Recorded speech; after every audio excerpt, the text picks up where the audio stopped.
All right, we'll still a minute early, but I can't stand the silence, so we'll get going.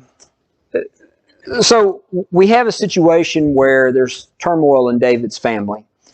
And the turmoil has started by his oldest son, Amnon, raping his half-sister, Tamar. And then Tamar's full brother killing Ammon. And Absalom, Tamar's full brother, flees and he goes to Geshur. And we mentioned last time, why did he go to Geshur? Geshur is going to be right up here in this area. Yes, his grandfather was the king there. That's right. His grandfather was a king over that province. And so his mother's father was a king there. So David doesn't pursue him. David doesn't do anything. Now, according to the law, what should happen if I just decide, hey, someone deserves to die, and I go and kill them? After they're took before the judges or whatever, the whole law, I think under the Levitical would be that they was to be killed. Yeah. So here's the reason I'm saying that is because did Amnon, who Absalom killed, did he deserve to die for raping Tamar's sister? Yes, he deserved to die. Was it Absalom's role to do that? It was King David's, right? And what did David do? Nothing. And so Absalom takes it upon himself. So what should happen to Absalom at this point, according to the law, is Absalom should be tried and found guilty and put to death for murdering his half-brother. But what does David do? David doesn't. He's done guilty of killing someone that didn't even have involved with his half-sister or nothing, so he thought. So same thing. So we're seeing David's indecision here. We're seeing him not act decisively as a leader in this. And the other thing is we also see what God said about David's shame would actually, his family would come back on him because of what he had done in the past, that God had done prophesied. That's right. That all this was going to happen. How's David feeling about this? The text happens to tell us how David's feeling about this. He mourns. And who's he mourning for? Absalom.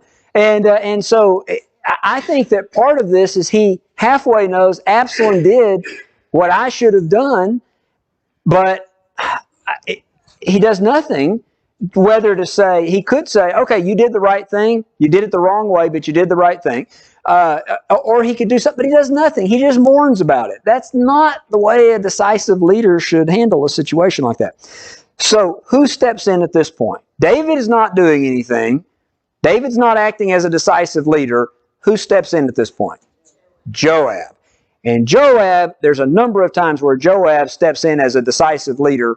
And right or wrong, Joab was not afraid to take the horns on an issue. And he does on this occasion. Any thoughts or comments before we get started with the new material?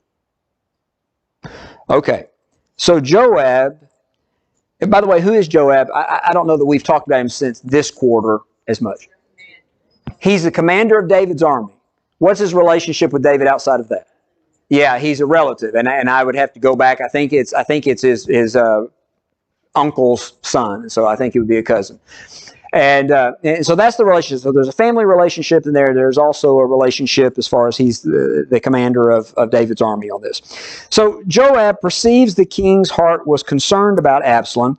So Joab sent to Tekoa and brought from there a wise woman and said to her, please pretend to be a mourner and put on mourning apparel and do not anoint yourself with oil, but act like a woman who has been mourning for a long time for the dead, and go to the king and speak to him in this manner. So Joab put words in her mouth. I think about this woman. How would you feel about, okay, here's what I want you to do. I want you to pretend to do something. I want you to go to the king and lie to the king about this. That would be a really risky, really risky situation to be in.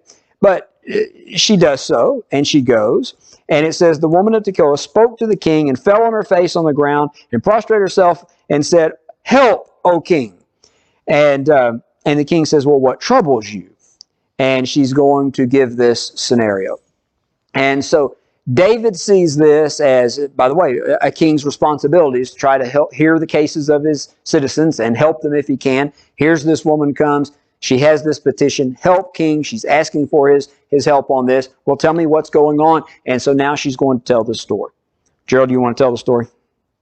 Yeah, that's fine. I was going to bring up real quick too. I wonder about Joab's interest in this. If he's just looking out for David, the situation, or is he looking out for the future of Israel? Because we know that the firstborn is dead. What do we know about the secondborn son of David? Usually falls in line under normal circumstance when God ain't in control of telling who's going to be the next king. Right. But we don't know anything. Nothing is mentioned about him, so it would almost make us presume that he's probably passed already. Something may have happened when he was younger. So that would leave Absalom. So I wonder if Joab's, thinking is this is the future of Israel, and here he's banished to another country. We need to resolve this situation. That may be true. It may not be true. I don't know. But I'm not sure what Joab's vested interest is exactly. Let me piggyback on that too. The people are going to take to Absalom very quickly. How do you think the people felt about Ammon when they heard about what Ammon did to his sister Tamar? Probably not very fair. And probably Absalom taking care of this could very easily make him look like a hero in the people's mind anyway. So there may already be some political unrest with this, that the people favor Absalom. And David realizes, Joab realizes, hey, we need Absalom here and providing some stability here, as opposed to, because David's not handling all of this real well right now, and the people may become restless. Again, this is suspect, but we're going to notice that very quickly the people take to Absalom. Maybe Joab was already keen on that. Joab was not a stupid man. I will say that. He was a very intelligent man as far as realizing the way a situation was. He didn't always use that intelligence in the most righteous way. He could read a room well. He could read a room well. That's a good way to say it. All right, so verse 5. The woman speaks. Alas, I am a widow. My husband is dead. And your servant had 2 sons, and they quarreled with one another in the field. There was no one to separate them, and one struck the other and killed them. And now the whole clan has risen against your servant. I think the New King James may word that family. Risen against servant, and they say, give up the man who struck his brother, that we may put him to death for the life of his brother whom he killed.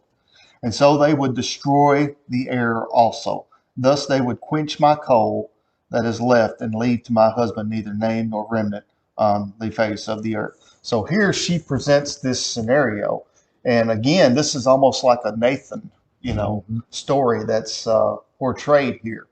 And I think it's Joab understands that David is going to be able to relate to this better if it's a fictitious story, if it's a story that where he's distant from it. He can give an objective viewpoint on it.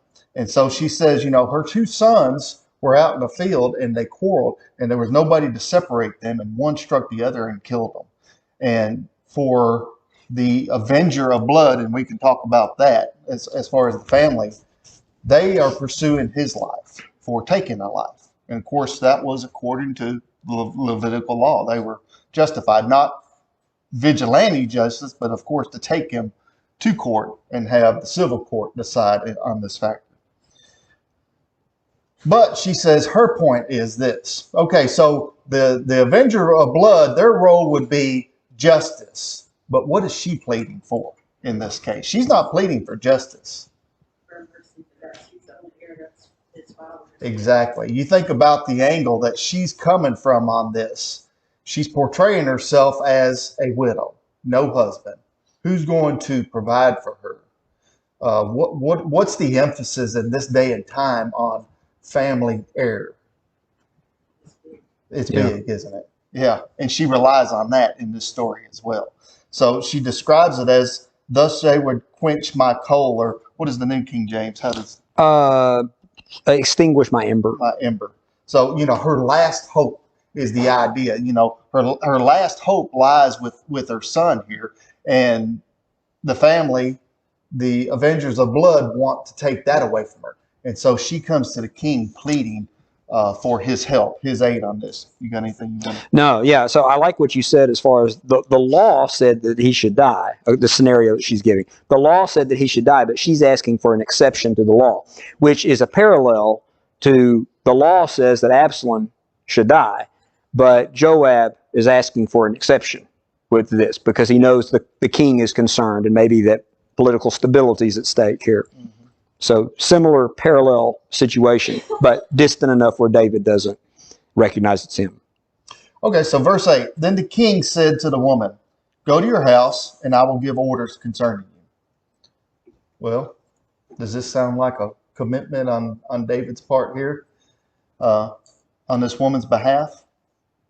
Not really. I mean, I don't know. Does the New King James word it any different? No. So this doesn't seem to really give a yay or nay on this. Yep.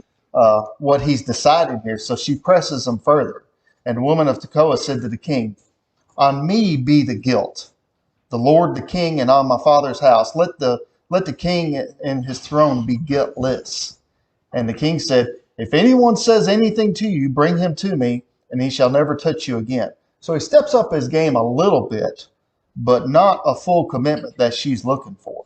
So verse 11, then she said, "Please let the king invoke the Lord your God, that the avenger of blood kill no more, and my son be not destroyed."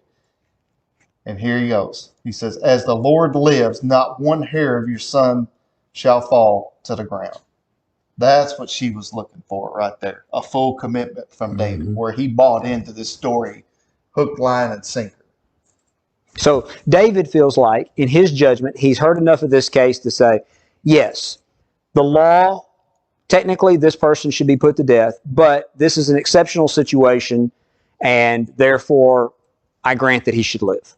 All right, so I think that's what's taking place. Yeah, so he's leaning toward the side of mercy. Yes. And not justice in That's this right. case. That's right. And that's what she seems to be looking for in this, that where he would buy into the compassionate part, the mercy part, and not lean toward the side of justice that the law would actually call for. Yeah. So here comes the "you are the man" statement, but she's not quite as strong as Nathan was on that. But she says, "Please let your maidservant speak another word, my lord." And the woman, and he said, "Say on." And the woman said, "Why then have you schemed such a thing against the people of God? For the king speaks this thing as one who is guilty, in that the king does not bring his banished one home again." So now she's drawing the conclusion of, you've got a similar situation. You were able to see my situation here and say, okay, we'll extend mercy here. But you have a similar situation. Why have you not used the same judgment that you just used for this case to extend mercy to your banished one and to do something about that? Verse 14. For we will surely die and become like water spilled on the ground, which cannot be gathered up. You know, this is a wise woman of Tekoa. I love this statement right here of describing death. Like water spilled upon the ground that cannot be gathered up again. And life, life really is, or death, should I say, is that irreversible. It is that final. And so she uses that, and she says, yet God does not take away life, but he devises means so that his banished ones are not expelled from him. So what she says is, death is certain and final, but does God always give death to the ones who deserve it? Exactly. Yep. And so if this doesn't resonate with David, nothing should. And so she makes that point, yet God does not take away life. He devises means that his banished ones are not expelled from him. Now, therefore, I have come to speak this thing to my lord the king, because the people have made me afraid, and your maidservant said, I will now go and speak to the king, and it may be that the king will perform the request of the maidservant. For the king will hear and deliver the maidservant from the hand of the man who would destroy me and my son together from the inheritance of God. Your maidservant said, the word of the Lord, the king, will now be comforting. And as for the angel of God, as the angel of God, so is my Lord the king in discerning good and evil, and may the Lord your God be with you. So she hasn't given up her story yet, but she interjects that and says, you should apply this to your own family. And then she comes back and said, and that's the reason why I appeared before you, because I knew that you had that kind of good judgment, that discerning heart about you. And that's the reason that I've come. And David does have a discerning heart. Because what does he realize at this point? Wait a minute. I think somebody put you up to this. He knows who's behind this. That's exactly right. Then the king answered the woman, "Do not hide from me anything I ask you." And the woman said, "Let my lord the king speak." The king said, "Is the hand of Joab with you in all this?" The woman answered and said, "As surely as you live, my lord the king, one cannot turn to the right hand or to the left from anything that my lord the king has said. It was your servant Joab who commanded me. It was he who put all these words in my mouth, the mouth of your servant. In order to change the course of things, your servant Joab did this. But my Lord has wisdom, like the wisdom of the angel of God, to know all things that are on the earth." You know, this was before the term "season your speech with salt." You know, she's polished. She knows how to talk to the king. And of course, I'm sure most people probably knew how to talk to the king if they came before the king. But Joab it was behind this, but it was for the outcome of David to resolve this situation. You know, it was a story of deception, but the outcome was to be able to resolve this situation and unite Israel. You know, bring some peace here and bring this young man back, like you said, to try to maybe bring some stability to a situation that was desperately needing it. And so the king says to Joab, "All right, I have granted this thing. Go and bring back the young man Absalom." And so what David does here is he does really what should have been done in the first place. Now, we could argue, and I think that would be the debate. That's the reason why this wise woman was brought and gave this illustration. That, well, technically, Absalom deserves to die. He deserves to die. Yes. There were circumstances why he did what he did. And that doesn't mean that it totally justifies it, but at the same time, you can see this as being different, and certainly David should have seen this as being different than just, well, he got mad at Amnon and killed him because, you know, Amnon, whatever. No, there was a just reason for Amnon being put to death, and David was the one responsible, and David didn't do it, and so Absalom stepped up and did the job. So Absalom wasn't the one technically that should have done that. But everybody could see, yeah, but Absalom really doesn't deserve to die for that. And so David here recognizes that. I think that's what Joab recognized. And so David does what he probably should have done to begin with and say, you know what? The wrong was on me. I was the one that should have done that. Yeah, I think David feels some responsibility in allowing the situation to escalate to where it did. You know, he had no part in the decision that Amnon made, but he did play a role in allowing the situation to fester and to grow and kind of force Absalom's hand. Yeah. So Joab falls to the ground, bows before the king, and he said, "Today your servant knows that I have found favor in your sight, my lord, O king, in that you have fulfilled the request of your servant." So, Joab is thankful for this, and he shows a lot of courtesy and respect to David here, which he doesn't always do, but he does here. So Joab arises, and he goes to Geshur, and he brings back Absalom to Jerusalem. But verse 24 almost undoes all the good that could have been done from this. The king said, "Let him return to his house, but do not let him see my face." So Absalom returned to his own house, but did not see the king's face. There's a lesson in this that I think, and that is, if you're going to forgive, forgive. If you're going to call for justice, call for justice. But if you're going to forgive, forgive. And David doesn't do that. So does it really resolve the situation? No. And so Absalom is frustrated with David's inability, blames David for that, takes matters into his own hand, flees because of that. And now David says, all right, you won't be put to death. You can come back, but I don't want to see you. Well, that does nothing to improve the relationship between David and his son. And the bad thing is also the time element that takes place here. How long does this last? How long has he been in Geshur? And how long does this continue on? Verse 28, I believe, says 2 full years he was in Jerusalem and not seeing the king. 5 years now, plus how many years since the original offense that started this? 2 years. 7 years have passed. And Absalom has been seeing his father's lack of leadership in this, and resentment has been growing. He's felt like he needed to take charge in this and do something, and now that just continues to fester and continues to fester. See, also this shows God's will when He's told what was going to happen to David. All this transpired even though they had choices. But it was the will of God when He said that He was going to bring shame on David and that it was going to be known throughout all the land. It's just fulfilling what God had done told was going to happen to him, even though it took, to us, seems like a long time, 7 years.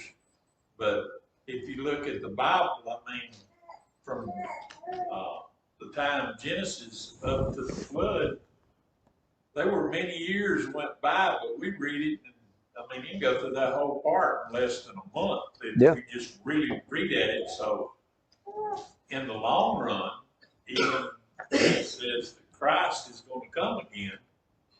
You know, we think that it's going to be a long time, but it could be the next second, or it could be a long time, but it still ain't that long. Yep. So it says in verse 25, now in all Israel there was no one so much to be praised for his handsome appearance as Absalom. Who does this sound like anybody before? Kind of does, don't it? It does kind of pay. Now, you know, if we're basing things just off appearance, as far as someone who would serve as king, how well did that work out with Saul? You know, what does that tell us?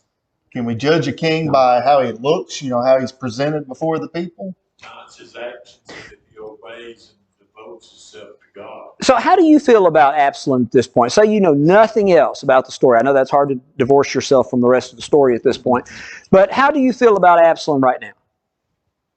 Sympathize with him. Yeah, I kind of like the guy. I mean, you know, he was comforting to his sister, and then he did what we all probably realize that kind of needs to be done, and he's not being treated great by his dad, and I kind of sympathize with him in this, and I think the people probably sympathized with him too in that. So it says, from the sole of his foot to the crown of his head, there was no blemish in him. And when he cut the hair of his head, for at the end of each year he used to cut it, when it was heavy on him, he cut it. He weighed the hair of his head 200 shekels by the king's weight. Anybody got any measurement on that? Yeah, that's a lot of hair, is it not? That's a lot of hair. So it says, verse 27, there was born to Absalom 3 sons and 1 daughter, whose name was Tamar. So it sounds like he had a daughter that he named after his sister, probably in her honor. And it describes her as a beautiful woman. Verse 28, so Absalom lived 2 full years in Jerusalem, as Lonnie said, without coming into the king's presence. So again, this is 7 years. This is a long time. Then Absalom sent for Joab to send him to the king, but Joab would not come to him. And when he sent a second time, but Joab would not come. So what do? If you send for somebody and they do not respond, they do not return your text, they do not return your call. Do something to him so bad that he will come. Yeah, you burn their field, don't you? That'll get his attention. So then he said, verse 30, to his servants. Boy, he has some loyal servants. Yeah, that's what I was thinking too. See, Joab's field is next to mine, and he has barley there. Go and set it on fire. So Absalom's servants set the field on fire. Then Joab arose and went to Absalom at his house and said to him, Why have your servants set my field on fire? Absalom answered Joab, Behold, I sent word to you, come here, that I may send you to the king to ask, Why have I come from Geshur? It would be better for me to be there still. Now therefore let me go into the presence of the king, and if there is guilt in me, let him put me to death. So, yeah, in order to get Joab's attention, he has to create a desperate situation, and that got Joab's attention. Joab comes to him and responds, what is the meaning of this? And basically, I want to go before the king. The king has brought me back, but he won't see me, and this isn't good enough. I'm not settling for this. If this is as good as it gets, then tell the king, put me to death. And I also believe the reason Joab didn't actually do nothing to Absalom because he knew he was a king's son, even though he had burned his field. Oh, no question, no question. And of course, Absalom knew he had some that kind of leverage as well at his disposal, where he could carry that sort of thing out. Well, I bet Joab kind of sensed why he's sending for him anyway. It's been there 2 years and he's still not seen David. Mm-hmm. So he sends word to Joab. He's like, well, I know what this is about. Yeah. So he's trying to avoid the situation. Yeah. Absalom is a take charge kind of guy, and he's like, yeah, we're going to get something done about this. And you notice Absalom's statement here. If there's iniquity in me, let him execute me. And so again, I think it goes back to that. If we're going to do justice, let's do justice. If we're going to do mercy, let's do mercy. But let's not do something in between. And I think that's right. Something in between only builds resentment. You ever had a fight with your spouse or someone close to you, and you kind of forgive, but you don't completely forgive? How does that work? That doesn't work in the relationship. You either need to, say, look, I can't get over this, or yes, I'm over it. Not, okay, yeah, I forgive you, but then you still hold a grudge, and it comes up in little smart aleck comments or whatever. So you gotta decide what you're going to do here, and I think Absalom is pushing for that with David. Absalom seems in some ways he's like David, the older David, the younger David. Yes. He's the decisive one right now. Yes. David is not. Yes. And so we're seeing what David used to be in Absalom. Of course, Absalom's going to take it a little bit further as we progress in the story. But Absalom wasn't quite as much as a man after God's own heart. You're going to have to take your flight. You're killing me. I took them last week. It's your turn to take them this week. So Joab goes to the king and told him. And when he called for Absalom, he came to the king and bowed down before his face to the ground before the king, and the king kissed him. And I think that this is okay. Forgiveness has been extended here. That's good. What's the problem? It's a little too late in this situation. Damage has been done in this. And sometimes you can wait so long in trying to repair a relationship that you do damage that you just can't quite get undone, or it takes a long, long time to get undone. And Absalom's not going to wait. I stopped. And so we see this, but the very next thing in the next chapter is going to be showing, it was too late. It was too late because problems arise from this. Sometimes we get spats with one another, and we may go through hours or days of the silent treatment, but this was years. Mm-hmm. And you do get the feeling that this was too long. Yeah, this took way too long to try to repair this relationship, and at this point in time, it seems that it's not repairable. Yeah. The damage is done. Seems like Absalom realized I'm not going to do anything. Yeah, no. That's right. He's already gotten in the habit now of stepping up to do something, which now is just going to lead him to the next step, which is to say, all right, I'll just take control then. So chapter 15. Any other comments, questions? Chapter 14. But it also kind of gives you a foretaste of what's going to happen. Like when you said that, how many pounds of hair did he cut off of his head because it was too long? 5 pounds, but I'm not jealous. But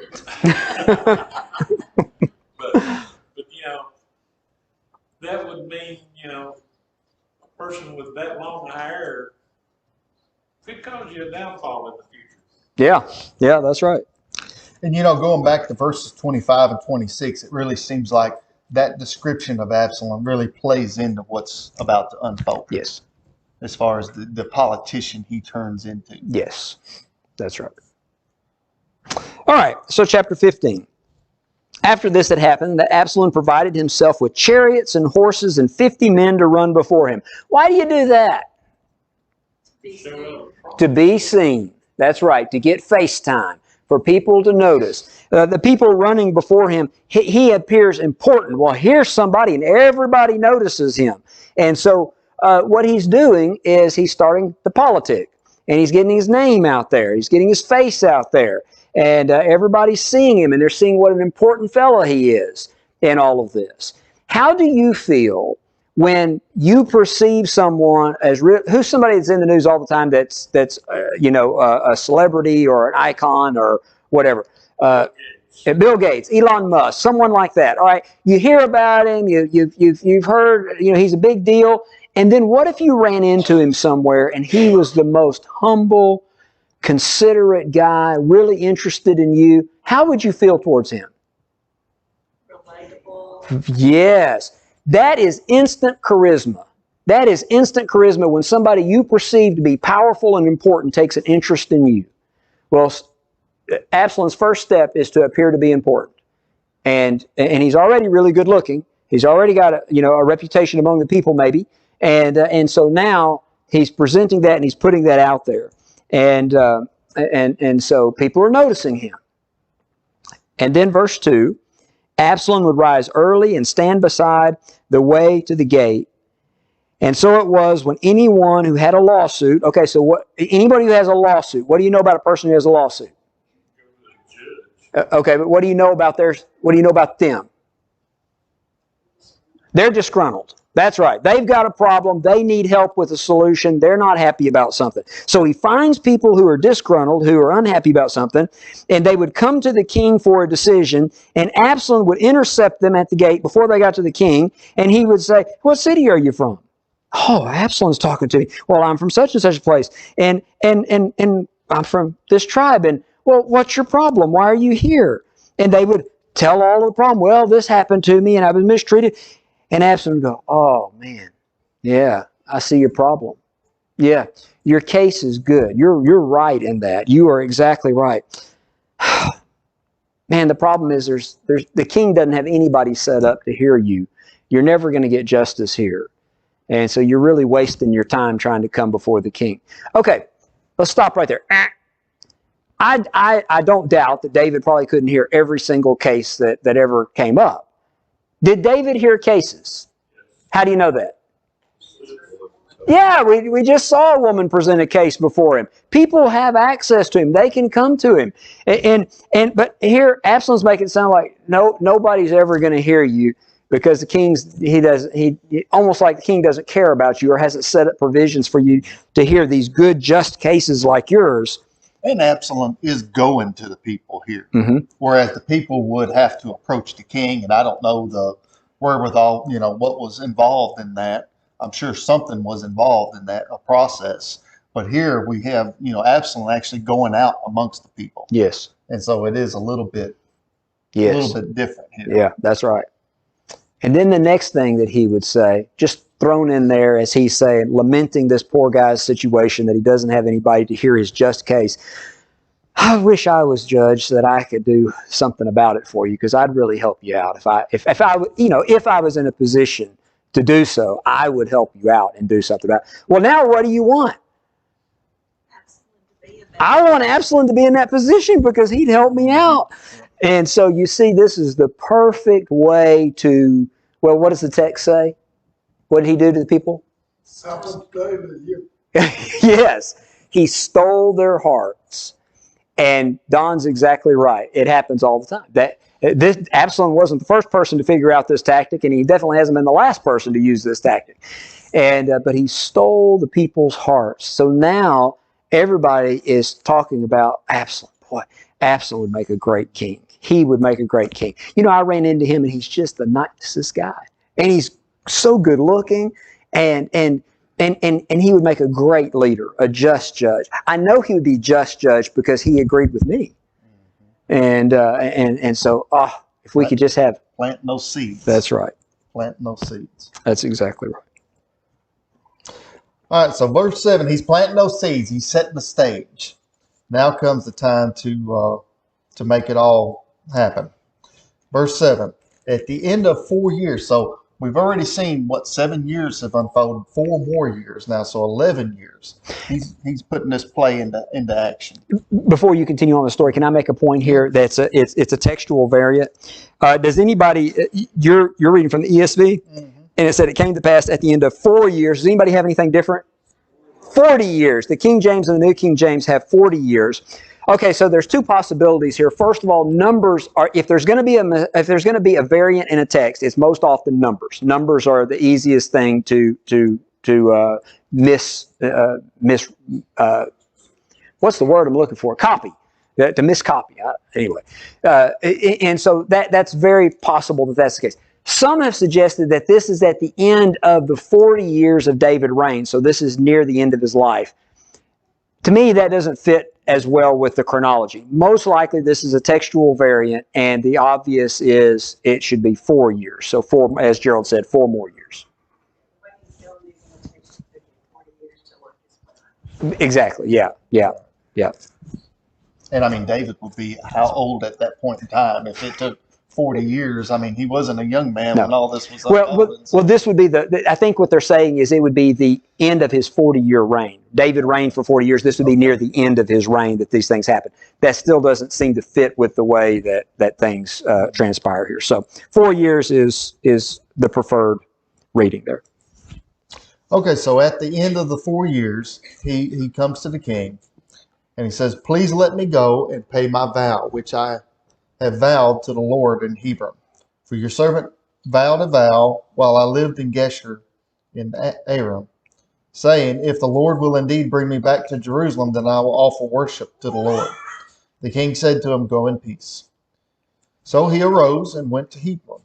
But Absalom sent secret messengers throughout all the tribes of Israel, saying, as soon as you hear the sound of the trumpet, then say, Absalom is king at Hebron.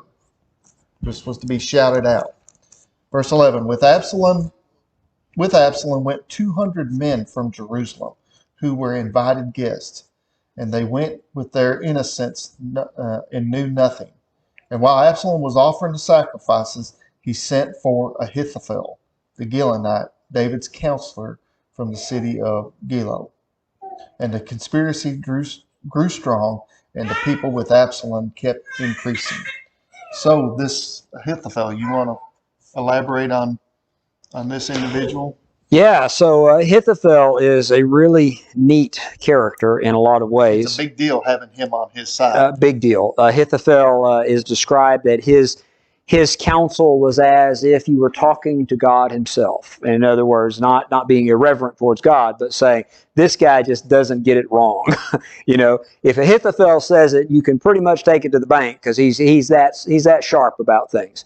And so we'll deal with that. Let me just mention this. So Absalom goes to Hebron. Hebron was deep in Judah's territory. And do you remember anything else about Hebron? That's where David reigned for 7 years before he made Jerusalem his capital. And so he's going back to what would be an old capital city, and the capital city of Judah, in a sense. So it's far enough away from Jerusalem that he can work this plan. It's already kind of a fortified area and a capital city in times past. So it's the perfect place. If you're gonna launch a coup, if you're gonna create a rebellion and uprising, this was a good location to do so. And he does this, the way that he works this is pretty crafty. Your son comes to you, the son that you've been worried about. Your son comes to you and says, Dad, I made a promise to God, and I need to go and fulfill this promise. I promised to be devoted to God, and I want to keep that promise. What do you say to that? No, son. What do you think? Of course. I mean, this is the perfect... David just almost couldn't say no to this. And Absalom knew that. And so Absalom takes advantage of that, and he goes. Who does he take with him besides Ahithophel? Verse 11 says. 200 men. They didn't know anything about this. And all of a sudden now they're there and they figure out what's going on. They're in a no-win situation. They almost have to join Absalom at this point because they'd have to prove their innocence anyway. And so, in other words, he almost ropes these others into this. They're forced into complying in this conspiracy. That's right. That's exactly right. So he stole the hearts of the people. He sent out spies everywhere saying, at a set time to tell everybody that he's reigning as king. He's gathered some men innocently and made it look like they have sided with him. And so now they almost are forced to. And then you ask about Ahithophel. And Ahithophel sides with Absalom over David. He does so willingly. Ahithophel was one of David's most trusted counselors. We'll read in some of the Psalms where David talks about, my own friend who ate at my table betrayed me. I think Ahithophel would fall into that category.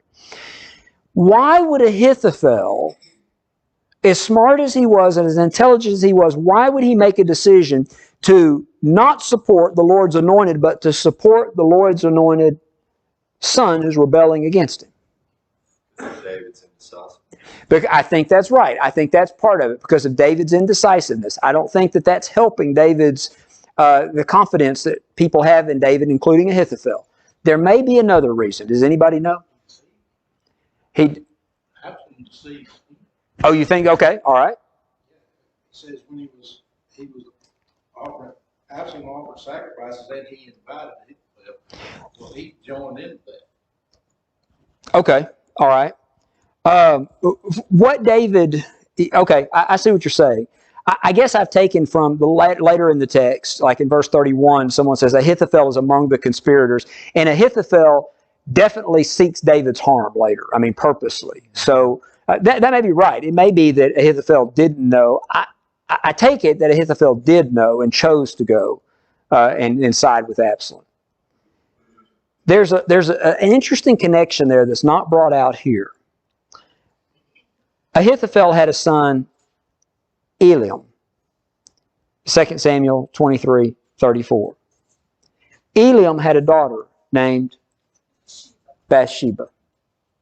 It seems that Ahithophel was Bathsheba's grandfather.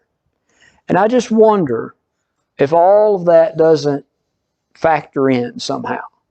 That Ahithophel, after this, kind of has it out for David. Now that's conjecture, that's speculation because we don't know. But the Bible does seem to point out a connection there with that. And Ahithophel, as intelligent as he is, it seems strange that he would make such a blunder as to not support the Lord's anointed, but to support a rebel in this. And it comes back to bite him.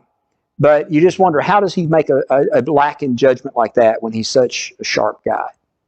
Well, it helps that, Ahithophel, even though he was a smart, intelligent guy and everybody believed and he always seemed to get everything right, he never counted on David going to God, asking to mess with his judgment call.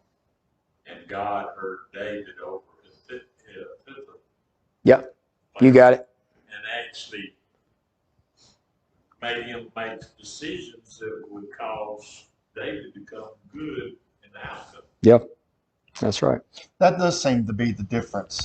Like you said, maybe Ahithophel had, maybe a little bit of an axe to grind, whatever. Maybe he was, brilliant on a secular level, but did he respect the Lord's anointed? He didn't seem to have that aspect of him. Not here, at least. Yeah, not on this occasion. Yeah. And so that's probably where he was lacking, obviously. Yep. And to take into account his history, he's been working with the Lord's anointed. In this case, it's not. Yeah, that's right. That's right. That's right. All right. Any other final comments, questions, thoughts? We'll have to wait till next time to find out what happens. Thank you for your good attention. Thanks for watching. If you found this video to be beneficial, please follow us on Facebook or subscribe to our YouTube channel. Feel free to share it with others that you feel like may benefit from it. If you need to contact us, please contact us via email at quinn.church@yahoo.com. Also, if you're in the area, we would love for you to come visit with us at one of our assemblies. Have a good day.